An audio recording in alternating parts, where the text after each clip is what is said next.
Good morning student, welcome to do fly J NEET. मेरे प्यारे बच्चों, क्विक क्रैकर 45 डे 8 में आपका स्वागत है। आज हम ग्रेविटेशन चैप्टर का रिवीजन कर रहे हैं। फर्स्ट 20 मिनट में जितने भी फार्मूले कॉन्सेप्ट्स हैं वो सारे देखेंगे। इसके बाद NEET previous year question solve करेंगे। ऑलराइट, स्टार्ट करते हैं। ग्रेविटेशन, पहला जो चीज़ पढ़ा जाता है कि अगर दो मासेज हैं यहाँ पे m1 और m2, उनके बीच में एक ग्रेविटेशन फोर्स लगता है, तो उस ग्रेविटेशन फोर्स की जो वैल्यू होती है F12 कहें चाहे F21 कहें, दोनों का मैग्नीट्यूड सेम होता है। इसकी वैल्यू क्या होती है? Capital G m1 m2 divided by r square, where r is the distance between m1 and m2, centre of mass से लिया जाता है। तो इसको हम मानते हैं, जब पॉइंट मास मान लेते हैं तो इनके सेंटर से ये दूरी लेते हैं r स्क्वायर। ऑलराइट, अगर इनको वेक्टर फॉर्म में पढ़ा जाए तो -g m1 m2 r vector upon mod of r का क्यूब। थर्ड थिंग जो पढ़ी जाती है डेट इज ग्रेविटेशनल फील्ड। ठीक, जैसे आप इलेक्ट्रिक फील्ड पढ़ते हो वैसे यहाँ पे ग्रेविटेशनल फील्ड पढ़ा जाता है। ग्रेविटेशनल फील्ड इंटेंसिटी एक्चुअली बोलते हैं उसको, that is to be g की जो वैल्यू होती है, जैसे यहाँ पे gravitational force divided by per unit mass. ठीक, जैसे आपने इलेक्ट्रिक फील्ड पढ़ा है ना, electric force per unit mass, per unit charge आपने पढ़ा है, electric force per unit charge यहाँ पढ़ा है, तो ऐसे यहाँ पे भी, यहाँ पे इलेक्ट्रिक फील्ड पढ़ा जाता है, यहाँ पे ग्रेविटेशनल फील्ड। ऑलराइट, अब बात करते हैं अगर पॉइंट मास सिस्टम के लिए हो, तो जैसे आपने पढ़ा है ये दोनों चैप्टर इलेक्ट्रोस्टैटिक्स और ग्रेविटेशन, दोनों चैप्टर में ये समझ लें कि अगर आपने इलेक्ट्रोस्टैटिक्स पढ़ लिया है, ग्रेविटेशन में 50% चीज़ें कवर हो जाती हैं। जैसे इलेक्ट्रिक, यहाँ पे बात करते हैं gravitational field intensity small g, वहाँ पे इलेक्ट्रिक फील्ड पढ़ा जाता है कैपिटल E। यहाँ पे ग्रेविटेशनल पोटेंशियल पढ़ा जाता है, वहाँ पे इलेक्ट्रिक पोटेंशियल पढ़ा जाता है। तो दोनों के बेसिक कॉन्सेप्ट में क्या क्या चेंजेस आएंगे? पहला चीज़ जो वहाँ पे K पढ़ते हो, this K will replaced by capital G, and वहाँ पे चार्ज पढ़ा जाता है इलेक्ट्रोस्टैटिक्स में, Q will replaced by capital M। तो बस ये दो अगर आपने यहाँ पे ये चीज़ें समझ ली तो आपका दोनों चैप्टर तैयार हो जाएगा। तो यहाँ पे अगर हम पॉइंट चार्ज की बात करते हैं तो KQ बाई एक्स स्क्वायर, यहाँ पे क्या हो जाएगा? K जो G होता है, G is equal to capital G, यहाँ पे minus capital G M by x square. जैसे यहाँ पे linear mass, linear charge density lambda है, तो आपने पढ़ा है इलेक्ट्रिक फील्ड पढ़ा है, that is K lambda divided by R sine theta 1 plus sine theta 2, this is E perpendicular. And E parallel आपने क्या पढ़ा है? K lambda divided by R cos theta 2 minus cos theta 1। ऐसे यहाँ पे अभी ग्रेविटेशन में अगर ये क्वेश्चन आ जाए तो यहाँ पे क्या चीज़ चेंज हो जाएगा? जो K है आपके पास, K के जगह पे क्या आ जाएगा? -g आ जाएगा।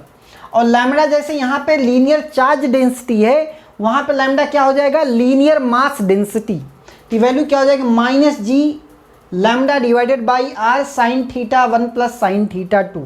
ऐसे E जैसे G परपेंडिकुलर यहाँ पे G पैरेलल है, वैसे कॉन्सेप्ट यहाँ पे भी है।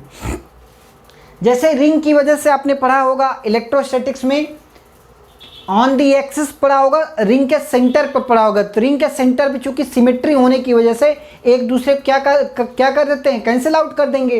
तो E एट सेंटर अगर हम पढ़ते हैं रिंग के केस में, यूनिफॉर्मली डिस्ट्रीब्यूटेड है चार्ज, तो यहाँ पे वैल्यू क्या आती है? 0 आती है सेंटर पे। लेकिन अगर ऑन दी एक्सिस पढ़ा जाए, on the axis of the ring, तो आपको पता है KQX अपान R square plus x square power 3/2। Similar यही कॉन्सेप्ट ग्रेविटेशन में भी लगेगा। ग्रेविटेशन में क्या हो जाएगा? K के जगह पे आपके पास -g हो जाएगा, जो Q है उसके जगह पे कैपिटल M हो जाएगा, बाकी कोई चेंजेस नहीं होंगे। ऑलराइट, तो अब यहाँ पे डिस्क के केस में देख लेते हैं। जैसे a point on the axis of the disc, 2g capital M by R square 1 minus x upon R square plus x square. ठीक, तो यहाँ पे माइनस लगा देंगे।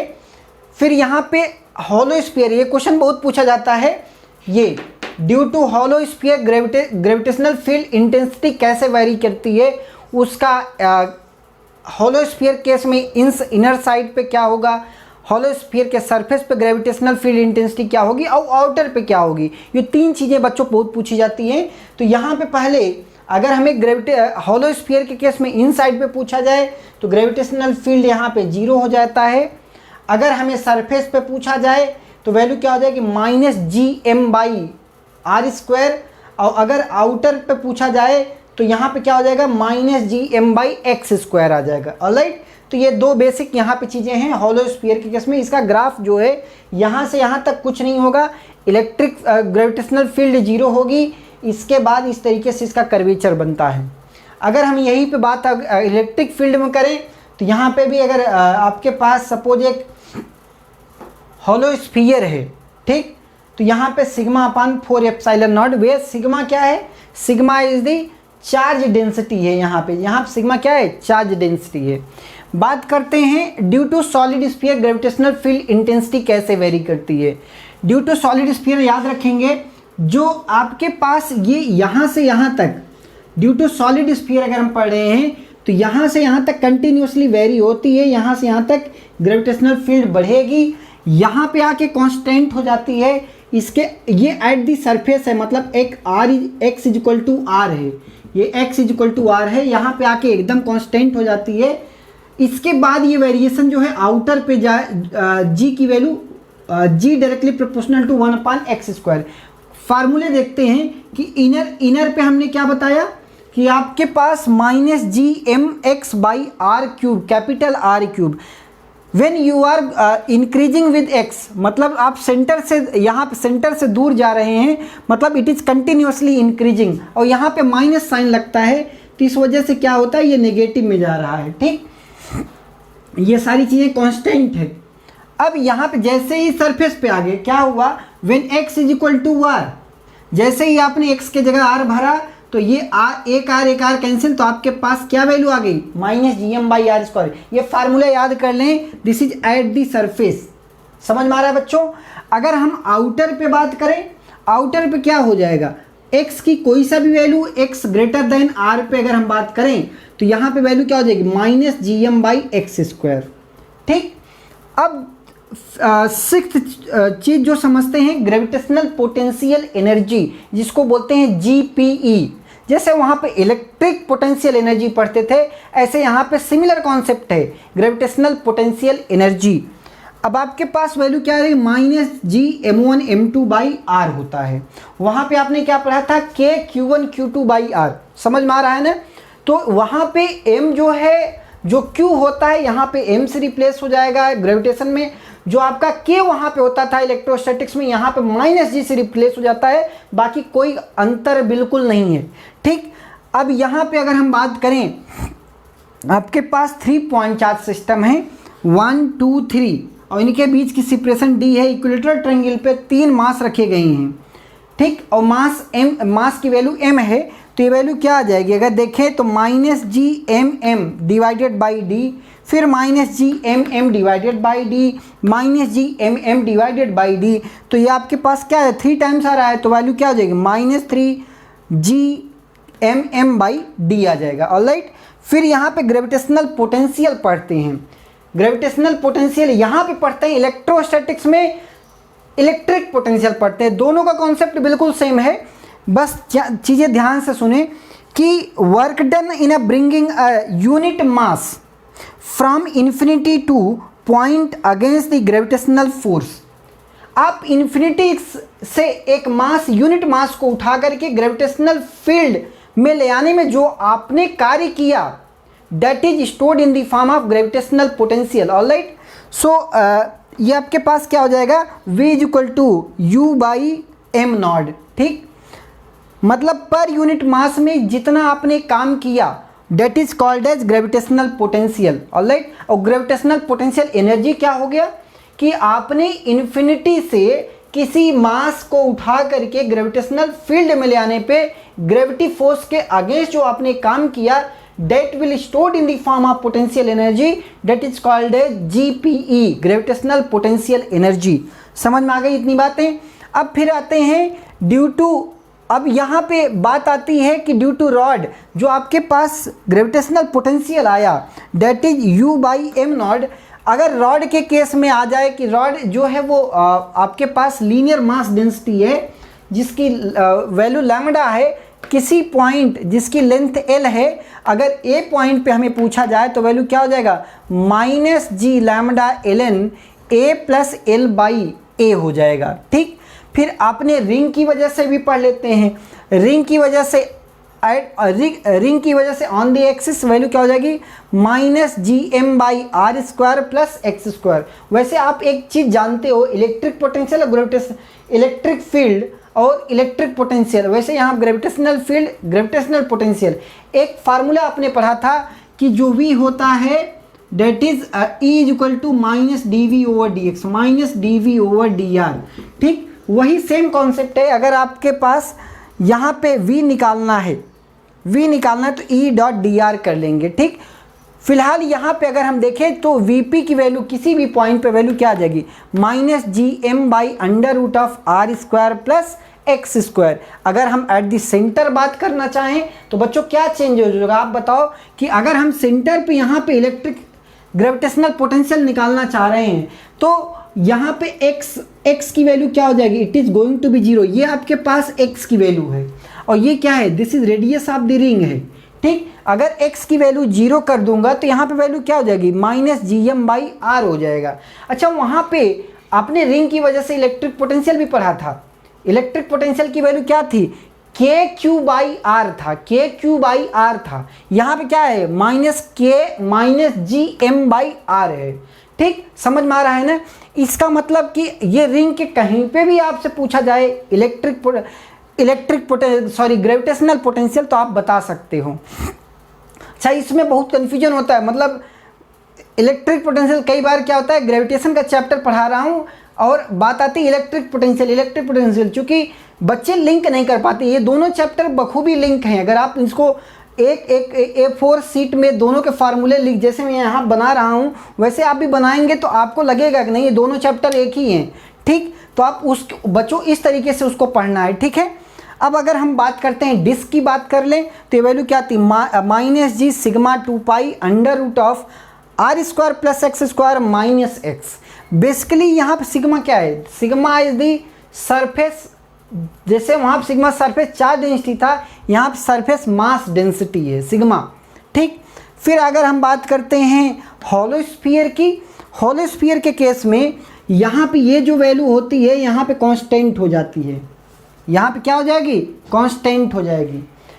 मतलब कि ये वैल्यू क्या, minus G M by are.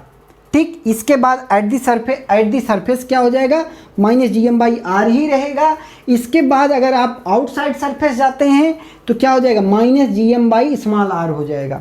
तो ये ग्राफ भी कई बार नीट एग्जाम में आया हुआ क्वेश्चन है। ऐसे अगर हम बात करते हैं सॉलिड स्फीयर की तो यहाँ पे भी देख लेते हैं, तीन चीज़ें यहाँ पढ़नी हैं। तो आपके पास यहाँ पे एट दी सरफेस इसका जनरल जो फार्मूला होता है वो ये होता है, माइनस, ध्यान से समझें, minus G M by 2r cube in bracket 3r square minus R square. लेकिन जब हम r की जो ये वैल्यू है, r is going to be zero, small r going to be zero, तो ये वैल्यू क्या हो जाएगी, आर स्क्वायर यहाँ से कैंसिल हो जाएगा, तो वैल्यू कितनी आ जाएगी, minus 3/2 G M by R हो जाएगा। तो एट द सेंटर, या यूँ बोलें एट द सेंटर वैल्यू क्या हो जाएगी, minus 3 ji M by 2r। समझ में आया। फिर अगर स्मॉल r की वैल्यू कैपिटल R रख देते हैं तो आपके पास वैल्यू क्या आ जाएगी, ये आपके पास 3r square minus R square that is 2r square, एक यहाँ से कैंसिल आउट हो गया, तो वैल्यू क्या हो गई, minus G M by R हो गया। समझ में आ गया बच्चों। फिर हम तीसरी चीज़ पढ़ते हैं आउटसाइड स्फीयर, सॉलिड स्फीयर के ही बारे में बात कर रहे हैं। तो आउटसाइड मतलब minus G M by small r हो जाएगा। ये तीनों बातें समझ में आ गई। फिर यहाँ पे जैसे हम वहाँ पे गॉस लॉ पढ़ते हैं, Gauss law for electric flux पढ़ते हैं। Basically flux is the amount of energy carrying, alright. So यहाँ पे भी हम ग्रेविटेशनल फ्लक्स की बात करते हैं। ई डॉट, जैसे वहाँ पे ई डॉट डी एस पढ़ते हैं, यहाँ पे जी डॉट डी एस पढ़ेंगे और कोई अंतर नहीं। फिर सबसे ज़्यादा जो इसमें सबसे ज़्यादा इम्पॉर्टेंट चीज़ है वो ये है, अगर आपके पास एट दी हाइट जाते हो तो आपको पता है कि ग्रेविटी जो है क्या होती है, डिक्रीज होती है। तो G H is equal to G divided by 1 plus H by are E का होल स्क्वायर। ये फार्मूला तब लगेगा जब h की वैल्यू सफिशियंट हो, मोर देन 400 किलोमीटर हो। लेकिन अगर 400 किलोमीटर से कम है, 100-250 किलोमीटर के लिए बात करते हैं, h is very less as compare to radius of radius of the earth. Radius of the earth सब बच्चों को पता है 64,000 किलोमीटर होता है, सॉरी 6400 किलोमीटर, सॉरी, ठीक। So G H is equal to क्या हो जाएगा, g into 1 minus 2h by are E. तो ये फार्मूला याद रखेंगे, G H is equal to G in bracket 1 minus 2h by are E. Basically approximation से आता है और कुछ नहीं इसमें। फिर अगर हम बात करते हैं डेप्थ पे जाने पे ग्रेविटी कैसे चेंज होती है, that is G D is equal to G 1 minus D by are E. इस पे भी कई बार नीट में क्वेश्चंस आए हुए हैं। फिर अगर रोटेशन की वजह से कैसे चेंज होता है ग्रेविटी में, तो G R equal to G minus R E square sine square theta.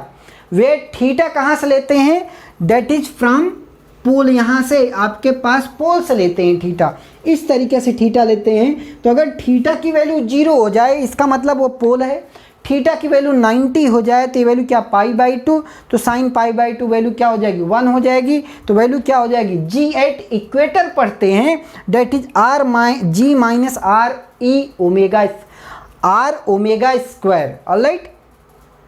फिर अगर हम बात करते हैं किसी भी escape velocity and orbital velocity, 2gme divided by re, that is escape velocity, orbital velocity is gme by re। Alright. इसमें relation पूछा जाता है कि ऑर्बिटल वेलोसिटी escape वेलोसिटी में क्या रिलेशन है, तो √2 का रिलेशन है, मतलब V is equal to √2 vo आप बोल सकते हो। फिर 3 तरीके के लॉ पढ़े जाते हैं क्लास 9-10 में। आपको कैपलर्स लॉ जो है वो पहले पढ़ा दिया जाता है। जब आप 11-12 में पढ़ते हैं सारी चीज़ें कि आपको पूरा gravitational field, gravitational potential energy सब पढ़ाने के बाद फिर आपका आता है कैपलर्स लॉ। आप सबको पता होगा law of orbit, law of area, law of time period. तो लॉ ऑफ ऑर्बिट हर बच्चों को पता है, ठीक। लॉ ऑफ एरिया बेसिकली क्या होता है, D A by D T equal to L by 2m। जो ये एल क्या है, that is angular momentum L by 2m। ये एल की वैल्यू हमेशा कांस्टेंट होती है, एल बाई 2m हमेशा कांस्टेंट होता है। तो यहाँ पे ये पढ़ा जाता है D A by D T, जो एरियल वेलोसिटी होती है किसी भी सैटेलाइट या प्लैनेट की, that is always going to be constant. Alright. फिर थर्ड लॉ पढ़ा जाता है लॉ ऑफ टाइम पीरियड, मतलब T square directly proportional to R cube, ठीक। तो ये बेसिक चीज़ें थी। तो आपने 20 मिनट में सारी चीज़ें रिवाइज कर लिया। सो अब हम देखते हैं नीट प्रीवियस ईयर में कैसे क्वेश्चंस आए हैं। So stay tune with do fly JEE NEET. Start करते हैं NEET previous year question. The ratio of escape velocity at earth, that is ve, to the escape velocity at planet, that is vp, whose radius and mean density are twice as that of earth is। सो हमें escape velocity के बारे में क्या पता है, that is v equal to under root of 2gme divided by are E, ठीक। तो यहाँ पे अगर देखें तो अंडर रूट ऑफ, अगर हम अर्थ के केस में बात करें V E, that is earth के केस में बात करें, तो यहाँ पे 2g, जो कैपिटल जी और स्मॉल जी में एक रिलेशन होता है, डेट इज कैपिटल जी, यहाँ पे ऐसे देखेंगे या तो ऐसे रख दे कैपिटल जी, दोनों के लिए सेम है। ये जो एम ई है यहाँ पे 4/3 pi R cube, R E cube हो जाएगा 4/3 pi R E cube. This is the volume into density कर देंगे, ठीक है, डिवाइडेड बाई आर ई। तो यहाँ पे अगर देखें तो आर ई स्क्वायर बचेगा, तो यहाँ पे रो है बेसिकली। तो इसका मतलब क्या है कि सब कुछ कांस्टेंट है, जी कांस्टेंट है, जिस बात पे डिपेंड कर रहा है वो रो और आर ई है, ठीक। तो अगर हम अर्थ के केस में बात करें, that is V is equal to rho R under root of rho लिखेंगे, तो R E that is radius of earth into rho E लिखेंगे। रो ई मतलब density of earth divided by, अगर हम प्लैनेट के लिए किसी बात करेंगे तो यहाँ पे हम क्या लिखेंगे, that is R P multiplied by rho P लिखेंगे। जैसा कि यहाँ पे कह रहा है कि हुज रेडियस, प्लैनेट के बारे में बोला है, whose radius and mean density are twice as that of earth. समझ रहे हो ना? इसका मतलब कि अगर प्लैनेट के बारे में यहाँ बोला है कि रेडियस जो भी है आर पी वो twice of that of earth है, और वही डेंसिटी का भी बात बोल रहा है, मतलब R E divided by 2RE multiplied by row E divided by rho P की जगह 2 रो ई हो जाएगा। ठीक, तो यहाँ पे देखें तो आर ई कैंसिल हो जाएगा, रो कैंसिल, तो 1/2 आ जाएगा। तो ये हमारा रेशियो हो जाएगा। तो ये एक आसान सा क्वेश्चन आया है नीट प्रीवियस ईयर में। सो देखते हैं क्वेश्चन नंबर सेकंड। समझ में आया बच्चों? बात करते हैं क्वेश्चन नंबर सेकंड। तो अगर आपको कंटेंट अच्छा लग रहा है, चीज़ें अच्छी लग रही हैं, तो चैनल को सब्सक्राइब जरूर करें और दोस्तों में भी शेयर करेंगे। सो अब बात करते हैं question number second. Assuming radius of earth is R the change in the GPE gravitational potential energy of a body of mass small m when it is taken from earth surface to the height of 3r। Earth surface से 3r height ऊपर ले जाने पे, तो मान लेते हैं कि अगर हमारे पास सपोज ये अर्थ है, ध्यान समझिएगा, यहाँ पे कोई पार्टिकल m है, ये कैपिटल M है, तो यहाँ पे अगर हम u इनिशियल लिखें, gravitational potential energy initial value क्या हो जाएगी, -g capital M small m divided by capital R।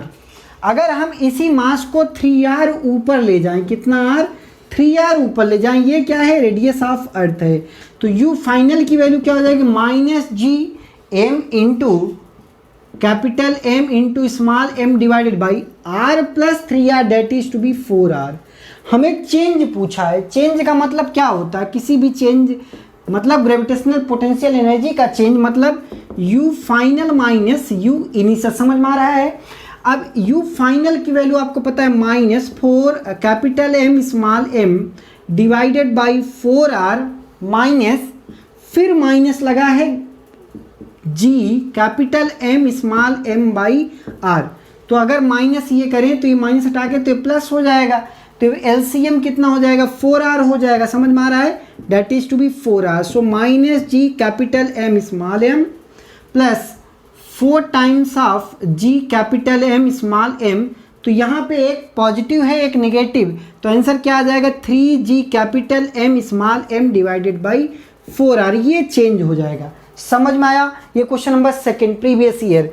बात करते हैं क्वेश्चन नंबर थर्ड। अच्छा आ रहा है, अच्छा लग रहा है चीज़ें, सो स्टार्ट करते हैं question number third. With what velocity should a particle be projected so that its height becomes equal to radius of earth. मतलब एक पार्टिकल है जो कि अभी कहाँ पे है, सरफेस पे, यहाँ पे, इसको कितनी वेलोसिटी से फेंका जाए कि ये कहाँ चला जाए, it is equal to radius of earth के बराबर। मान लेते हैं यहाँ पे पहुँच गया, रेडियस ऑफ अर्थ के बराबर यहाँ पे पहुँच गया। अब अगर यहाँ से फेंके हो तो यहाँ पे कंजर्वेशन ऑफ एनर्जी, क्या इसके अलावा कोई आपने जो भी फेंका है यहाँ पे काइनेटिक एनर्जी है, यहाँ पोटेंशियल एनर्जी है, तो आप कंजर्वेशन ऑफ एनर्जी लगाएंगे। ऑलराइट, सो इसका मतलब क्या है कि इनिशियल एनर्जी अगर देखें तो एक तो काइनेटिक एनर्जी है ½ m² माइनस पोटेंशियल एनर्जी आप जानते हो -g capital M small m divided by r is equal to, जब यहाँ पहुँच जाएगा तो काइनेटिक एनर्जी 0 हो जाएगी, it is going to be 0, -g capital M small m divided by कितना के बराबर, it is equal to radius of earth. समझ में आ रहा है? डेट इज r प्लस, एक तो r तो था ही, एक r है और date is to be 2r। तो यहाँ से अगर हम देखें तो ½ m² is equal to -g capital M small m by 2r। यहाँ पे ये माइनस से उधर जाएगा तो plus g capital M small m divided by r। LCM ले लेंगे, that is to be 2r -g capital M small m। यहाँ पे आपके पास plus 2g capital M small m। Alright, तो यहाँ पे पॉजिटिव यहाँ पे नेगेटिव, तो वैल्यू कितना, capital G capital M small m divided by 2r। समझ में आ रहा है बच्चों? ये इस किसके बराबर, हाफ m v स्क्वायर के। तो एक ये m कैंसिल आउट हो गया, ये 2 भी कैंसिल आउट हो गया। तो आपके पास v की क्या वैल्यू आई, v is equal to under root of gm by r, under root of gm by r. अब चाहें तो आप स्मॉल g में भी चीज़ें लिख सकते हैं, छोटा g बराबर बड़ा g m upon r square, इसके भी फॉर्मेट में आप आंसर दे सकते हैं। समझ में आ गया? बात करते हैं क्वेश्चन नंबर 4। तो इस टाइप के क्वेश्चंस आए हैं। क्वेश्चन नंबर 4 कह रहा है कि a particle of mass capital M situated at the centre of spherical shell of same mass and radius a, the gravitational potential at point situated at a by 2 distance from the center will be। एक आपके पास sphere है, ध्यान समझिएगा, ये आपके पास sphere है, ये capital M मास है, इसका रेडियस a है, a बाई 2 पे हमें ग्रेविटेशनल पोटेंशियल निकालना है। ध्यान समझिएगा, इस पॉइंट पे हमें ग्रेविटेशनल पोटेंशियल निकालना है, जो कि ये कितनी दूरी पे है, a बाई 2 पे, और यहाँ पे भी मास कैपिटल M रखा है। ठीक, अब यहाँ पे a बाई 2 पे निकालना है distance from the centre will be. तो ग्रेविटेशनल पोटेंशियल अगर हम बात करें u की, तो वैल्यू क्या है, ग्रेविटेशनल पोटेंशियल एनर्जी नहीं, ग्रेविटेशनल पोटेंशियल की बात कर रहा है Vp, मतलब माइनस, अगर हम इस पॉइंट चार्ज की, पॉइंट मास की वजह से अगर हम निकालना चाहें P पे, तो value minus gm divided by a by 2, और इसकी वजह से निकालना चाहें बाहर की वजह से यहाँ पे इस पॉइंट पे, तो वैल्यू कितना, minus gm by into a। चूँकि ये यहाँ से लेके यहाँ तक तो कांस्टेंट होता है ग्रेविटेशनल पोटेंशियल। ठीक, आपने अभी ग्राफ पढ़ा है ग्रेविटेशनल पोटेंशियल का, इस तरीके से आता है, तो यहाँ से टिल रेडियस तक ये कांस्टेंट होता है। ठीक, इसका मतलब ये वैल्यू कितनी आ जाएगी, 2 gm divided by a minus gm by a, तो वैल्यू कितना, -3 gm डिवाइडेड बाई a। तो ये आपके पास ये आंसर आ जाएगा। बात करते हैं क्वेश्चन नंबर 5। ठीक, समझ में आया बच्चों? जहाँ ना समझ में आए बेझिझक बोलेंगे, कमेंट करेंगे। तो आपके लिए 400 वीडियो लगभग चैनल पे हो चुके हैं, आप जा कर के वो सारी चीज़ें देख सकते हैं। Question number 5, a body weight 72 newton on the surface of the earth, what is the gravitational force on it due to the earth at height equal to half of the radius of earth from the surface. बोला कि अगर आपके पास अर्थ के surface पे कोई मान लेते हैं मास m है, जिसका वेट जो है, इसका मास m है, इसका वेट सरफेस पे जो वेट है डेट इज 72 न्यूटन। ध्यान समझिएगा, इसको उठा करके अर्थ की हाइट के, जैसे ये रेडियस r है, तो h हाइट पे उठा के ले आया गया इसको, यहाँ पे कितना, r बाई 2। यहाँ पे वेट क्या होगा, तो हमें क्या पता है, GH is equal to G।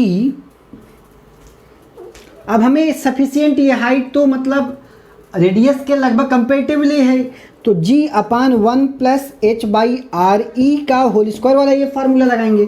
तो अगर दोनों साइड m से मल्टीप्लाई कर ले कोई दिक्कत तो नहीं। अब यहाँ पे अगर दोनों साइड m से मल्टीप्लाई कर लिया, तो यहाँ पे मुझे पता है m into g H is equal to, इसकी वैल्यू हमें पता है m into g, that is 72 divided by 1 plus h की वैल्यू आर ई के बराबर r e by 2 divided by are e, ऐसे लिखें, ठीक, का होल स्क्वायर। तो ये वैल्यू आर ई कैंसिल हो जाएगा, 1 plus 1 by 2 that is 3 by 2, 72 divided by 3 divided by 2 का होल स्क्वायर, तो वैल्यू कितना, 72, 9 बाई 4। ठीक, तो अब यहाँ पे अगर देखें तो इसको ये वैल्यू कितनी हो जाएगी, 72 इंटू 4 डिवाइडेड बाई 9, 90, 72, 8 चौक 32, तो 32 न्यूटन जो है वो फोर्स हो जाएगा, 32 न्यूटन वेट कहाँ पे हो जाएगा, एट हाइट h/2। तो ये भी एक आसान सा, ऐसे बहुत सारे क्वेश्चंस आए हुए हैं, सो वो सारे जल्दी जल्दी देख लेते हैं। सो क्वेश्चन नंबर 6 से बात कर रहे हैं। Infinite number of bodies each of mass 2 kg are situated on x axis at a distance of 1 metre, 2 metre, 4 metre, 8 metre and so on respectively from the origin.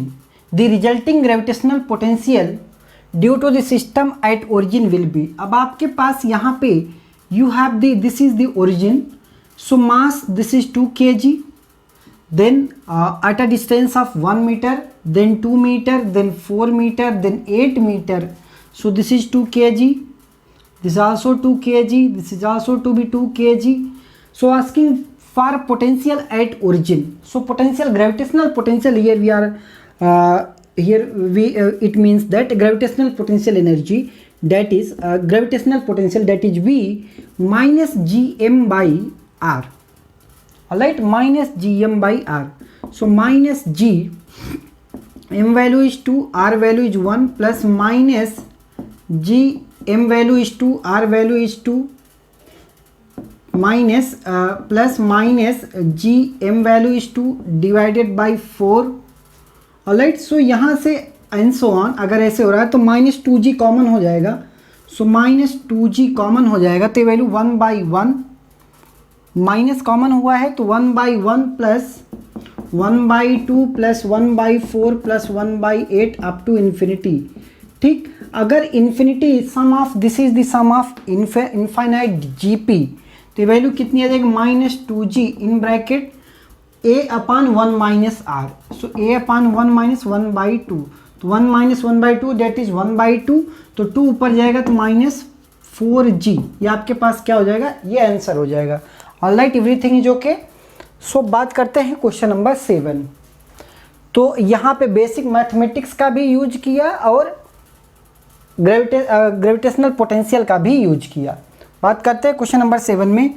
A geostationary satellite is orbiting the earth at height 5r above the surface of earth, r being the radius of earth, the time period of another satellite in hours at height of 2r। एक तो आपके पास r radius का अर्थ अगर है तो इस r radius के अर्थ से 5r ऊपर, that is 5r, geostationary satellite orbiting radius r 5r। ठीक, alright, everything is okay, r is the radius of earth. अब यहाँ पे कह रहा है, दूसरा केस कह रहा है कि दूसरी सैटेलाइट है, another satellite at height of 2r। So अब दूसरी सैटेलाइट, ये यहाँ पे पहली वाली है, ये दूसरी वाली है, that is to be 2r। तो यहाँ पूछ रहा है कि उसका टाइम पीरियड क्या होगा। ठीक, from the surface of earth time period पूछ रहा है, तो आपको पता है t² directly proportional to r3। ठीक, अब यहाँ पे देखिए t1² by t2² is equal to r1³ by r2³। Alright, r1 क्या है आपके पास, r1 की वैल्यू देखिए 5r plus r, that is to be 6r का whole cube divided by 2r plus r, that is to be 3r का whole cube. तो r cube cancel out हो जाएगा, तो यहाँ से 6 into 6 into 6 divided by 3 into 3 into 3। Alright, everything is okay.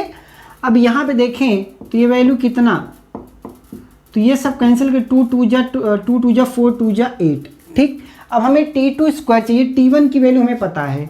Time period of earth, अगर यहाँ पे इस सैटेलाइट का मान लें कि जो है जियो स्टेशनरी सैटेलाइट है, जियो स्टेशनरी का मतलब उसका टाइम पीरियड सेम होगा। टाइम पीरियड अगर 24 आवर्स है, 24 into 24 divided by t2² is equal to 8, या डिवाइड कर दे 8, यहाँ पे वैल्यू क्या t2², तो 8 त्रिक 24 हो जाएगा। तो ये वैल्यू कितनी हो जाएगी, 72 इज इक्वल टू t2², या t2 की वैल्यू क्या आपके पास आ जाएगी 6 अंडर रूट ऑफ 2 आवर्स। तो ये आपके पास टाइम जो सेकेंड जो आपके पास सैटेलाइट है उसका ये टाइम पीरियड हो जाएगा 6 under root 2 hours. Geostationary satellite का पर्पज ये, मतलब इसका कॉन्सेप्ट ये है जियो जियोस्टेशनरी सैटेलाइट का जो टाइम पीरियड ऑफ अर्थ हो वही जो है टाइम पीरियड ऑफ सैटेलाइट होगा। ऑलराइट, सो बात करते हैं क्वेश्चन नंबर 8। समझ में आ रहा है बच्चों? क्वेश्चन नंबर 8 कह रहा है कि the escape velocity on the surface of earth is 11.2 kilometre per second. What would be the escape velocity on the surface of another planet of same mass, mass same है but 1/4 times of the radius of earth, ये बोला है। तो आपके पास escape velocity क्या है? Under root of 2gme divided by RE, under root of 2g, ये escape velocity of earth है। अगर डिवाइडेड बाई एस्केप वेलोसिटी आप सैटेलाइट की बात करते हैं, जो दूसरी सैटेलाइट है डेट इज VS लिख लेते हैं।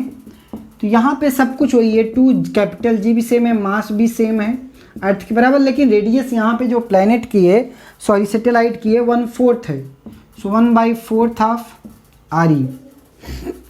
तो अगर ये दोनों डिवाइड कर दें तो इसमें बहुत सारे फैक्टर ये सब कैंसिल आउट हो जाएंगे, ऊपर वाला पूरा। तो यहाँ पे क्या हो जाएगा आपके पास, ये √4 है इसमें, तो वैल्यू क्या हो जाएगा 1/√4 हो जाएगा। ठीक, यहाँ पे ये ऊपर चला जाएगा, ये पूरा 1 फैक्टर है तो इसकी वैल्यू 1/2 मतलब एस्केप वेलोसिटी ऑफ सैटेलाइट क्या हो जाएगा 11.2 मल्टीप्लाइड बाई 2 मतलब 22.4। ऑलराइट, तो इतना kilometre per second, kilometre per second. समझ में आ रहा है बच्चों? बात करते हैं क्वेश्चन नंबर 9।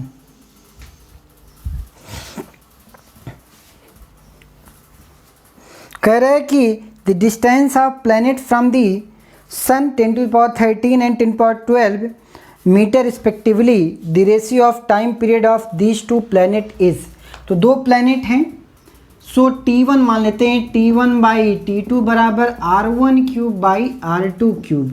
R1 की वैल्यू दिया पहले प्लैनेट का दिया है 10⁻13 का क्यूब डिवाइडेड बाई 10⁻12 का क्यूब। तो वैल्यू कितना 10⁻39 डिवाइडेड बाई 10⁻36, वैल्यू कितना 10⁻3। तो ये रेशियो अब आपके पास T1² है ये, तो T1/T2 बराबर क्या हो जाएगा under root of 10⁻3। Alright, so ये मतलब ये 10√10 आ जाएगा। ठीक, तो ये आपके पास आंसर हो जाएगा। ऑलराइट, सो बात करते हैं क्वेश्चन नंबर 10। ये भी एक आसान सा क्वेश्चन ग्रेविटेशन का। बोल रहा है कि the spherical planet has mass mp and diameter dp।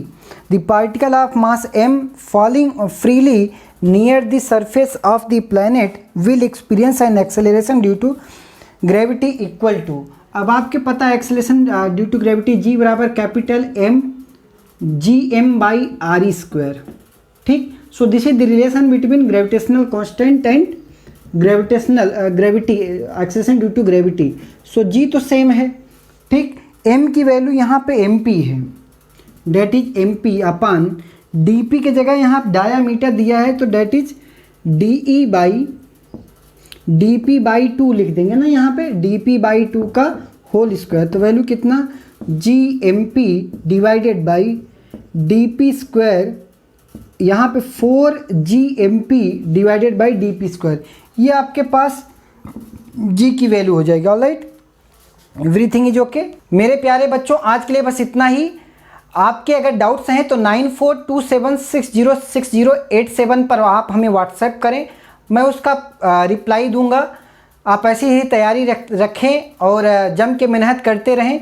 तो आज के लिए बस इतना ही। Thank you all of you.